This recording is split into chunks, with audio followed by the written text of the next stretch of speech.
FIM FM. Talk politique, le curseur sur l'actualité et la gouvernance politique en Guinée.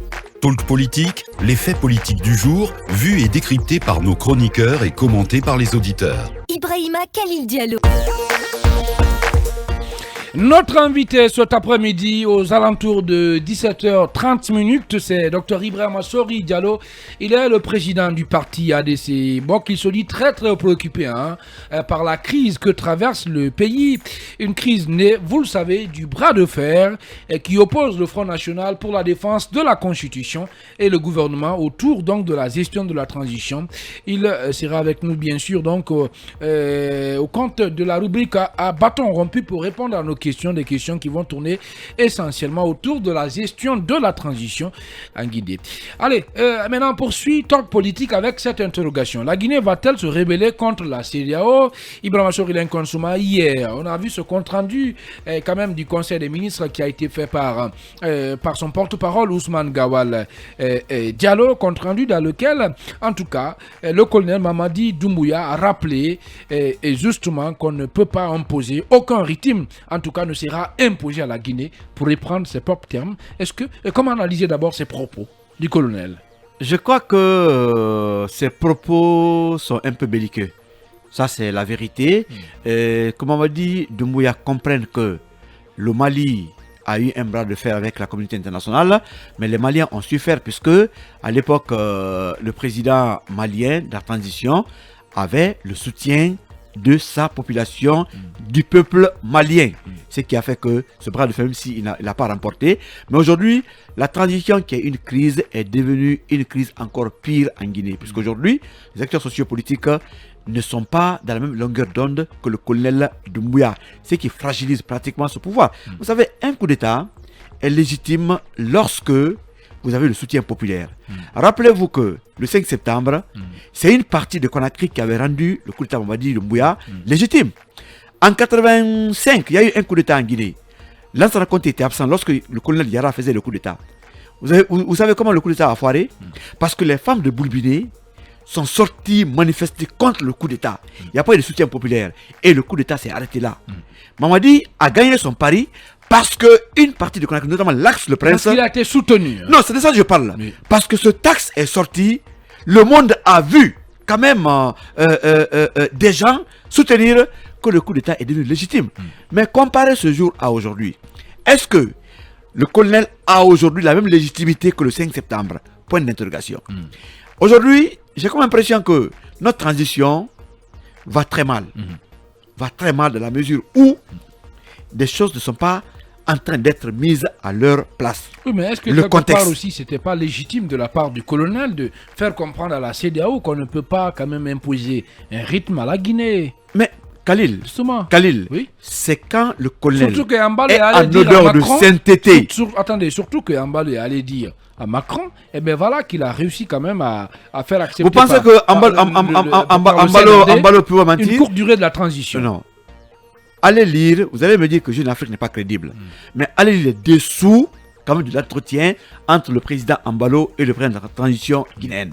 Ambalo est allé jusqu'à dire qu'il était question que ce soit le colonel qui annonce ce qu'ils ont dit au peuple de Guinée. Ça n'a pas été fait. Ambalo, en dépit d'être président de la Guinée-Bissau, est le président quand même en exercice de la CEDEAO.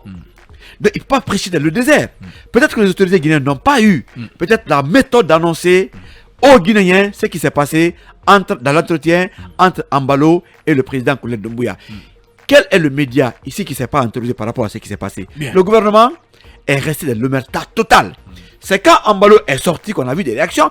Pourquoi des réactions? Pourquoi ne pas avoir annoncé ce qui s'est passé entre les deux? Moi, je crois que le plus fort aujourd'hui peut être le plus faible demain. Le colonel est en train de se tromper de démarche. Aujourd'hui, l'heure n'est pas de retrousser les manches contre la communauté internationale. Tout ce que la CEDEAO va décider contre la Guinée, par subsidiarité, les autres institutions internationales vont s'aligner. Que le président sache que ce pouvoir, cette transition n'a pas de garantie. Parce qu'aujourd'hui, il est en porte-à-faux avec la majorité de l'opinion sociopolitique de ce pays. Ce qui lui est profitable, et pour la Guinée, et pour lui, c'est d'ouvrir un cadre de dialogue, qu'on s'entende sur l'essentiel. Mais ce qu'il fait là, je crois que c'est un peu du populisme Oui. qui ne va pas trop le servir. Se dirige-t-on vers une rupture entre le CNRD et la CEDEAO? Surtout, quelle va être la réaction, bien sûr, de cette institution sous-régionale après les propos du colonel Mamadi Doumbouya? Autant de questions, mesdames et messieurs, auxquelles nous tenterons de répondre dans un instant, juste après la publicité et les infos sur Film Guinée. On revient juste après. Et pour clore ce sujet lié, bien sûr, à la dernière sortie de Mamadi Doumbouya, à quoi peut-on s'attendre dans les prochains jours? Quelle va être la réaction de la CEDEAO? Qu'est-ce qui va se passer? Alors, c'est une question pertinente, Khalil, mais d'entrée, je voudrais dire quand même que le président Embalo, président de la Guinée-Bissau et par ailleurs président en exercice de la CEDEAO, c'est un président que je trouve en tout cas intelligent, stratège et réfléchi par rapport à cette conférence de presse qu'il a animée avec le président Macron. De là, il a annoncé que, en tout cas, il s'est entendu avec le président de la transition, colonel Doumbouya, sur une période d'une durée de 24 mois. Ouais. Je pense qu'il ne peut pas faire cette annonce de manière fortuite si en amont, il n'y avait pas eu des discussions préalables. Donc vous le croyez en fait? Non, c'est ça il ne peut pas inventer cela. Attendez. Vous croyez plus à Embalo qu'à Mamadi Doumbouya? Écoutez, je dis, donc et je le répète, si, n'oubliez pas que c'est un militaire, c'est un président qui est militaire avant d'être président. Oui. Il peut mentir. Je ne dis pas qu'il peut mentir. Alors, suivez mon raisonnement. Allez-y. Je dis, oui. Embalo, il est intelligent et stratège. La communication qu'il a tenue ce jour avec le président Emmanuel Macron, c'est une communication responsable. Donc ils vont dire qu'il s'est précipité. D'accord, cela dépend. Mais j'estime qu'il ne peut pas inventer des choses. Vous avez vu lors de sa venue à Conakry, après après en tout cas les entretiens qu'il a eu avec les militaires au pouvoir en Guinée, il n'y a pas eu de déclaration. Ça veut dire qu'en coulisses... C'est 8 jours après d'ailleurs qu'il a parlé. En coulisses, je suis sûr et certain qu'ils ont abordé la transition en Guinée, notamment dans son volet concernant la durée de la transition. Parce que c'est le point d'achoppement entre les militaires au pouvoir et la classe politique. Pour terminer avec ce pan, Khalil, moi je voudrais quand même inviter les militaires au pouvoir en Guinée de ne pas se mettre à dos la CEDEAO, la communauté internationale, les partis politiques en Guinée, encore moins la société civile. Puisque quelles que soient les stratégies que le CNRD va mettre en place entre les quatre murs du palais présidentiel, cette stratégie n'a de valeur que lorsqu'elle est partagée avec l'ensemble des forces vives de la nation.